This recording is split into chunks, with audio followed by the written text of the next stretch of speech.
सभी मित्रों का बहुत बहुत स्वागत है। मित्रों, आज के वीडियो में आपको दो अनमोल ज्ञान प्राप्त होगा। पहला ज्ञान है भगवान महात्मा बुद्ध के अनमोल विचार। इसे जानेंगे एक छोटी सी कहानी के माध्यम से। उसके बाद जानेंगे स्वास्थ्य से संबंधित बहुत ही महत्वपूर्ण जानकारी। इसलिए सभी मित्रों से विनम्र निवेदन है, वीडियो लास्ट तक सुनिएगा। सुनने के बाद जो आपको ज्ञान प्राप्त होगा, यह ज्ञान अपने यार दोस्त मित्रों रिश्तेदारों के साथ जरूर शेयर करिएगा, जिससे दोस्तों वो भी ये जानकारी अपनाएं और अपने परिवार को, अपने आप को स्वस्थ व निरोग बनाएं। दोस्तों, हमारे वीडियो में आपको आयुर्वेद का संपूर्ण ज्ञान मिलता है और मिलता रहेगा। इसलिए हमें भी अपने परिवार का सदस्य बनाइए। इसके लिए आपको कुछ नहीं करना है, चैनल को सब्सक्राइब करके बेल आइकॉन का बटन ऑन कर दीजिए, जिससे हर एक वीडियो की नोटिफिकेशन आप तक पहुंचती रहे। और दोस्तों, हमें प्रोत्साहित करने के लिए, उत्साहित करने के लिए आप कमेंट सेक्शन में ओके, थैंक्स, नमो बुद्धाय कुछ भी लिख सकते हैं। और दोस्तों, वीडियो को लाइक जरूर कर दीजिए। चलिए दोस्तों, पहले सुनते हैं भगवान महात्मा बुद्ध के उपदेश को। प्रातः काल दैनिक कार्यों से निवृत्त होकर गौतम बुद्ध के सभी शिष्य एकत्र हो गए। गौतम बुद्ध ने संदेश देना आरंभ किया और बोले, आज मैं तुम्हें एक ऐसे व्यक्ति की कथा सुनाता हूं जिसके पास सब कुछ होते हुए भी वह दुखी था। गौतम बुद्ध ने कहना आरंभ किया, किसी नगर में एक सेठ रहता था। उसके पास लाखों की संपत्ति थी, बहुत बड़ी हवेली थी, नौकर चाकर थे, फिर भी सेठ के मन को शांति नहीं थी। एक दिन किसी ने उसे बताया कि आमुक नगर में एक साधु रहता है। वह लोगों को ऐसी सिद्धि प्राप्त करा देता है कि उससे मनचाही वस्तु मिल जाती है। सेठ उस साधु के पास गया और उसे प्रणाम करके निवेदन किया, महाराज, मेरे पास धन की कमी नहीं है, पर फिर भी मेरा मन बहुत अशांत रहता है। आप कुछ ऐसा उपाय बता दीजिए कि मेरी अशांति दूर हो जाए। सेठ ने सोचा कि साधु बाबा उसे कोई ताबीज दे देंगे या कुछ कर देंगे जिससे इसकी इच्छा पूरी हो जाएगी। लेकिन साधु ने ऐसा कुछ भी नहीं किया। अगले दिन उसने सेठ को धूप में बिठाए रखा और स्वयं अपनी कुटिया के अंदर छाया में जाकर चैन से बैठा रहा।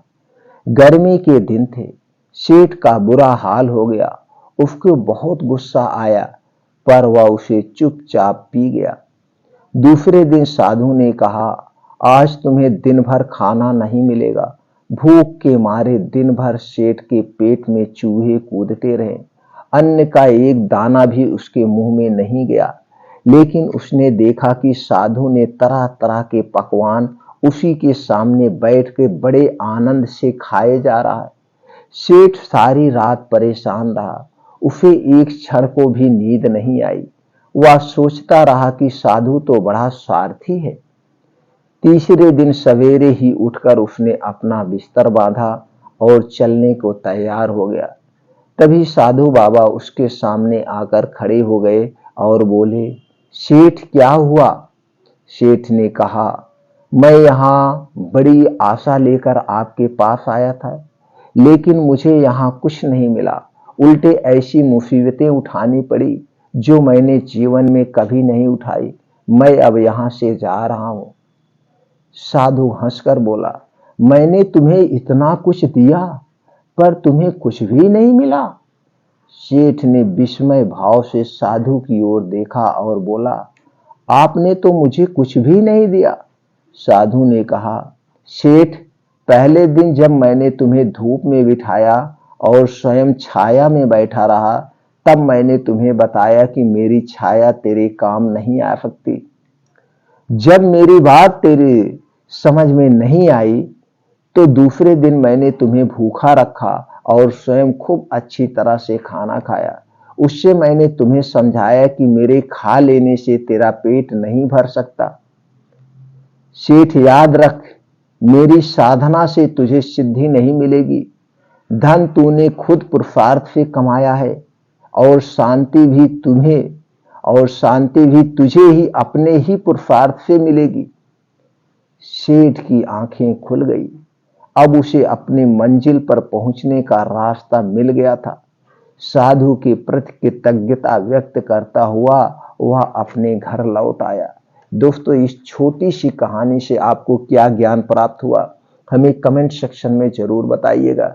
चलिए मित्रों, अब जानते हैं शरीर को शक्तिशाली बनाने का 4 तरीका और 2 योगा। जी हाँ मित्रों, ये 4 तरीका कौन से हैं, पूरे दिन में इसको कैसे पालन करना है, कैसे फॉलो करना है, कब करना है, क्या चीजें हैं, कौन सी चीजें खाना है, कैसे खाना है, उसमें कौन कौन से पोषक तत्व पाए जाते हैं, कितनी मात्रा में लेना है, उसका साइड इफेक्ट क्या है, ये सारी चीजें आपसे हम शेयर करेंगे। अगर दोस्तों आपने इस 4 तरीकों और 2 योगा को अपना लिया तो आपका शरीर कभी बूढ़ा नहीं होगा, आपका शरीर हमेशा शक्तिशाली बना रहेगा। और जो शरीर शक्तिशाली रहता है, बलवान रहता है, ताकतवर रहता है, उस शरीर में कभी बीमारियां प्रवेश कर ही नहीं सकती, कभी बुढ़ापा आ ही नहीं सकता, कभी कोई रोग हो ही नहीं सकता। इसलिए मित्रों, ये वीडियो लास्ट तक सुनिएगा और सुनने के बाद इस तरीकों को आप अपना करके आप भी अपने शरीर को हष्ट पुष्ट ताकतवर और निरोगी बना सकते हैं। तो चलिए दोस्तों, एक एक करके सारे तरीके जानते हैं और उसका कैसे हमें करना है वो सारी चीजें आपसे बताते हैं। दोस्तों, इसके पहले आपको जानना होगा कि आपका शरीर का निर्माण कैसे हुआ। दोस्तों, हमारा शरीर 5 तत्वों से बना है, 5 पोषक तत्वों से। किसी भी पोषक तत्व की कमी होती है तो उससे कमी के कारण हमारा शरीर बीमार होता है। दूसरा दोस्तों, हमारे शरीर में 3 दोष पाए जाते हैं, वात दोष, पित्त दोष और कफ दोष। जब हमारे शरीर का ये 3 दोष बढ़ जाता है, वात दोष बढ़ गया तो 50 से 60% बीमारी होती है, कफ दोष बढ़ गया तो 5 से 10% बीमारी होती है, और जब पित्त दोष बढ़ जाता है तो 15 से 20% बीमारियां होती है, यानी कि 100% बीमारियां इन 3 दोष के बढ़ने के कारण होती है। तो दोस्तों, हमें वात पित्त कफ को जो बढ़ाने वाली चीजें उन्हें हमें नहीं खाना चाहिए। इससे संबंधित चैनल पर वीडियो पड़ी, आप वहां देख सकते हैं। और दोस्तों, ये हमारा शरीर प्रकृति से बना है तो हमें प्रकृति के नियमों का पालन करना होगा, हमें खाना खाने के नियमों का पालन करना होगा, पानी पीने के नियमों का पालन करना होगा। और इससे संबंधित चैनल पर वीडियो पड़ी है, वहां देखकर आप अपने ज्ञान को प्राप्त कर सकते हैं। अब चलिए हम शुरू करते हैं। पहला तरीका हमारा शुरू होगा सुबह 5 बजे से। दोस्तों, इसके लिए आपको रात को 10 से 11 बजे तक सो जाना है किसी भी कीमत पर। जब आप 10 से 11 बजे सो जाएंगे तो सुबह आप 5 बजे आराम से उठ सकते हैं। 5 से 6 घंटे की आपकी नींद भी पूरी हो गई, क्योंकि नींद भी हमारे लिए खाने जैसा ही जरूरी है। जितना खाना जरूरी है उतना नींद लेना भी जरूरी है, इसलिए नींद अच्छे से आनी चाहिए। अब आप 5 बजे किसी भी कीमत पर उठना है। उठने के बाद आपको क्या करना है, उठने के बाद तुरंत 1 से 2 गिलास गुनगुना पानी पीना है। जब 1 से 2 गिलास आप गुनगुना पानी पीते हैं तो इसके बहुत सारे बेनिफिट है। बासी मुंह आप पानी पिएंगे तो जो आपके पेट में टॉक्सिटी है वो बाहर हो जाएगी, और दोस्तों गैस कब्ज एसिडिटी से आपको आराम मिलेगा। तो सुबह 2 से 3 गिलास या 1-2 गिलास जो आपकी इच्छा उतना पानी पीजिए। अब उसके बाद आप फ्रेश होइए। फ्रेश होने के बाद आपको निकल जाना है मॉर्निंग वॉक। अब डेली 5 बजे से 7 बजे ये 2 घंटे का समय आपको अपने शरीर के लिए देना है। अब इस 2 घंटे में आपका मॉर्निंग वॉक होगा, योगा होगा, प्राणायाम होगा, मेडिटेशन होगा। तो सबसे पहले आपका मॉर्निंग वॉक शुरू होगा। आपको कम से कम 5 से 6 घंटे का मॉर्निंग वॉक डेली करना है और इसे आधे घंटे में कवर करना है। और दोस्तों, जहां पे जमीन हो, हरी घास हो, वहीं पे आपको नंगे पांव मॉर्निंग वॉक करना है। जब आप इसे आधे घंटे कवर करेंगे तो दोस्तों आपको दौड़ भी लगाना पड़ सकता है, तेज भी चलना पड़ सकता है। जब आप एक दिन प्रैक्टिकल करके देखें तो आप समझ में आ जाएगा।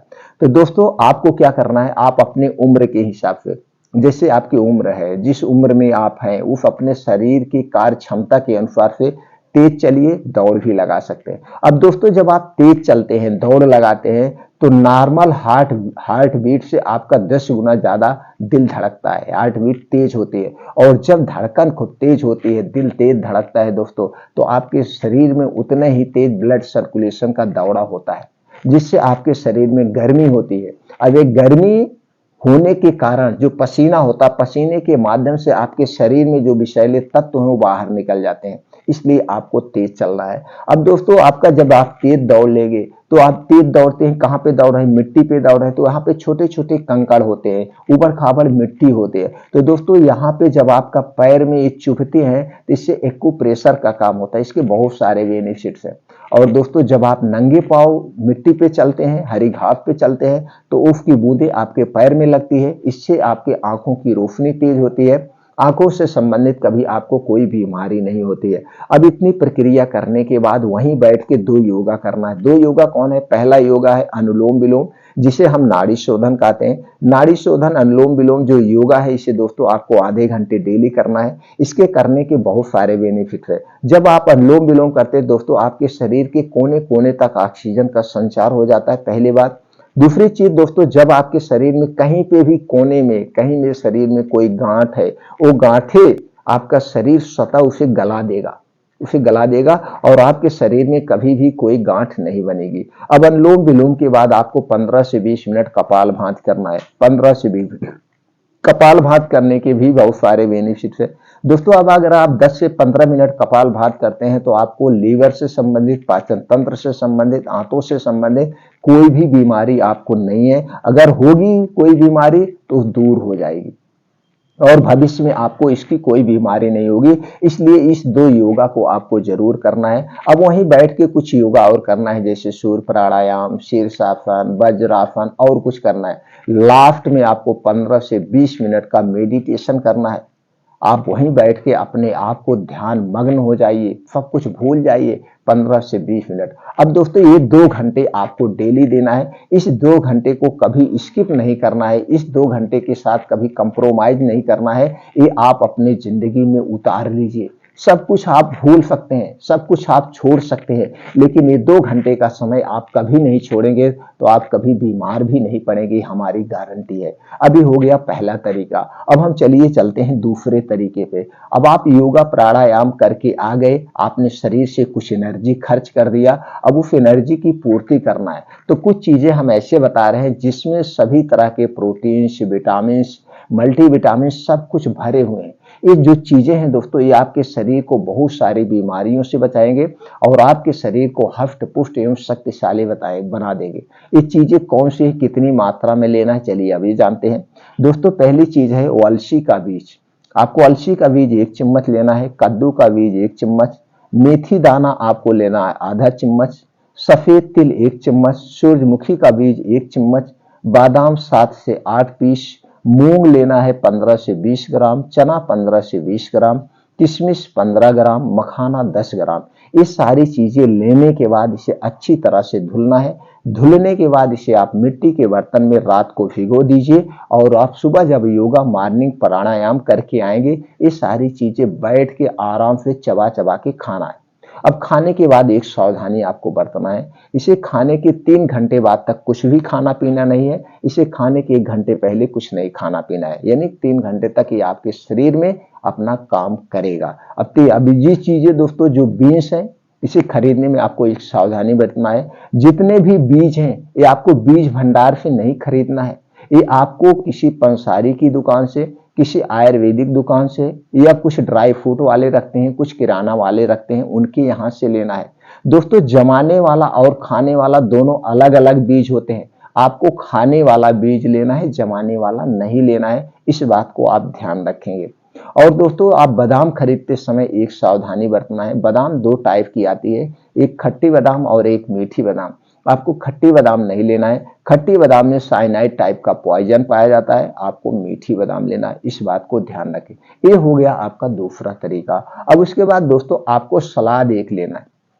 सलाद जो हम बताने वाले हैं, इस सलाद सर्वगुण संपन्न है। इस सलाद में सभी प्रकार के प्रोटीन, विटामिन पाए जाते हैं और सलाद हमें खाना चाहिए अगर आपको स्वस्थ और निरोग रहना है। दोस्तों आप सलाद खाते भी होंगे, लेकिन सलाद खाने के कुछ नियम है, उन नियमों को आपको पालन करना होगा, तभी आपको सलाद के पूर्ण रूप से फायदे मिलेंगे। क्या है सलाद खाने के नियम दोस्तों?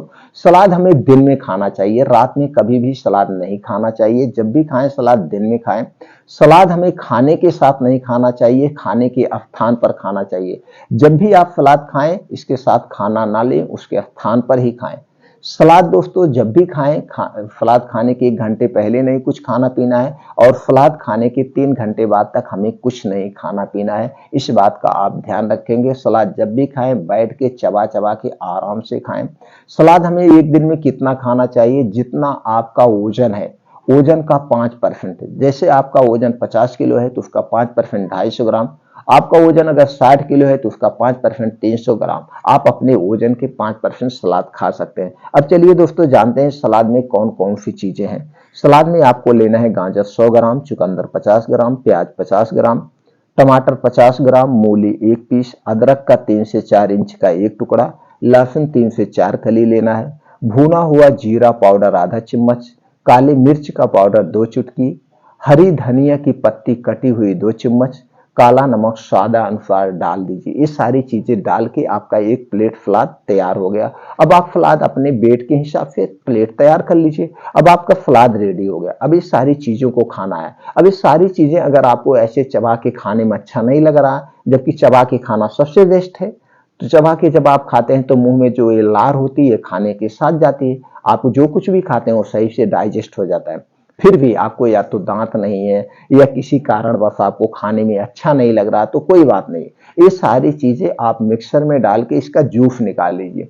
अब आपको इसी जूस को पीना है, लेकिन जूस पीने में भी वही सावधानी, जूस पीने के 1 घंटे पहले और जूस पीने के 3 घंटे बाद तक कुछ भी खाना पीना नहीं। ये हो गया आपका सलाद। अब दोस्तों उसके बाद आपको दोपहर में क्या लेना है। दोपहर में दोस्तों आपको लेना है दही 1 कप, 1 कटोरी दही लेना है। अब इसी दही में आपको मिलाना है खाने वाला चूना, यही जो पान में चूना खाया जाता है, 1 ग्राम।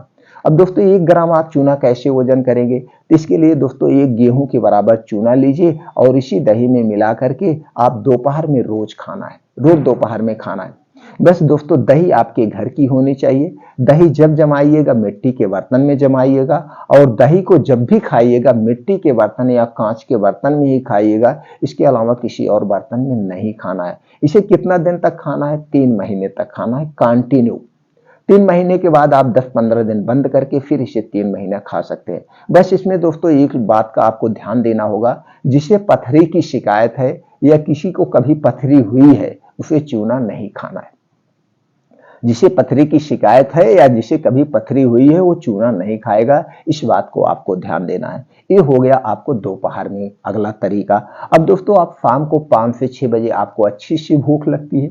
शाम को 5 से 6 बजे आपको अच्छी भूख लगती है, चूंकि सूर्य डूबने के पहले हमारा जठर तेज होता है। उस समय हमें कुछ ना कुछ खाने की इच्छा होती है, तो आप कुछ ना कुछ खाते हैं। तो उस स्थान पे आपको इसको लेना है। क्या लेना है, आपको लेना है त्रिफला चूर्ण 1 चम्मच और इसी के साथ लेना आपको शहद 2 चम्मच। त्रिफला चूर्ण 1 चम्मच, शहद 2 चम्मच, एक में मिला करके आपको 5 से 6 बजे खाना है। खाने में भी वही सावधानी, इसे खाने के बाद कुछ भी खाना पीना नहीं, ऐसे आप मिला के चाट लीजिए। खाने के 2 घंटे तक कुछ भी खाना पीना नहीं। इस बात को आपको ध्यान देना है। कितना दिन तक खाना है, 3 महीने तक कंटिन्यू खाना है। 3 महीने के बाद आप दोस्तों कुछ दिन स्किप कर दीजिएगा, फिर आप खा सकते हैं। देखिए दोस्तों त्रिफला और शहद इतना फायदेमंद है, इस पे एक मुहावरा भी बना है। त्रिफला जो सेवन करे घृत शहद के संग, हाथी बांधे बगल में 3 कोस तक जाए। अगर आप त्रिफला और शहद का सेवन कर रहे हैं या तो दोस्तों आप हाथी बांध के 3 कोस मतलब 9 किलोमीटर आप चलिए, हाथी जैसी ताकत आपको हो जाएगी। और ये दोस्तों त्रिफला चूर्ण जो है और शहद जो है, ये आपके शरीर में जो वात पित्त कफ पाया जाता है उसे बढ़ने नहीं देगा, उसे बैलेंस करके रखता है। वात पित्त कफ को भी ठीक करता है। तो इसलिए ये दोस्तों त्रिफला चूर्ण और शहद हमारे लिए बहुत इंपॉर्टेंट है। तो दोस्तों ये आपको करना है। अब रात में लास्ट स्टेप क्या करना है, रात में आपको लेना है गाय का दूध 1 गिलास। दोस्तों गाय का दूध मिल गया तो अमृत के समान है, ना जो भी दूध मिले उस दूध को आप ले लीजिएगा। अब इसी के साथ आपको लेना है हल्दी का पाउडर आधा चम्मच।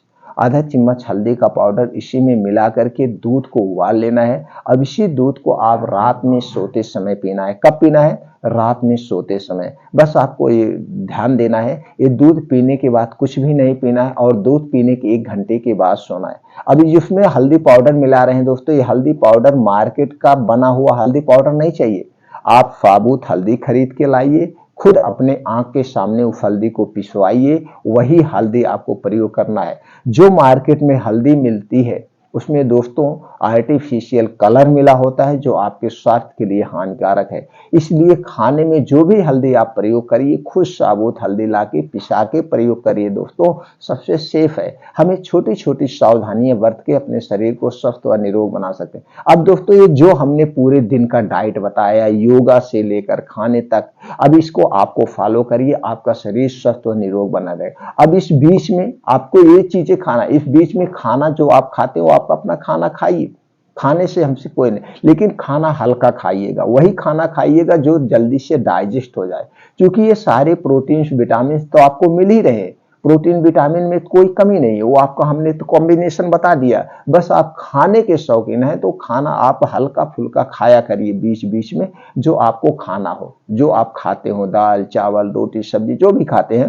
वो आपका खाना अपने हिसाब से मैनेज करिए दोस्तों। इस फार्मूले को अपना के, इस तरीकों को अपना के अपने शरीर को स्वस्थ व निरोग बना सकते हैं दोस्तों। ये वीडियो ज्यादा से ज्यादा लोगों तक शेयर करिए, सब लोग जानकारी को अपनाएं, अपने आप को स्वस्थ व निरोग बनाएं। फिर मिलते हैं अगले वीडियो में नई जानकारी के साथ।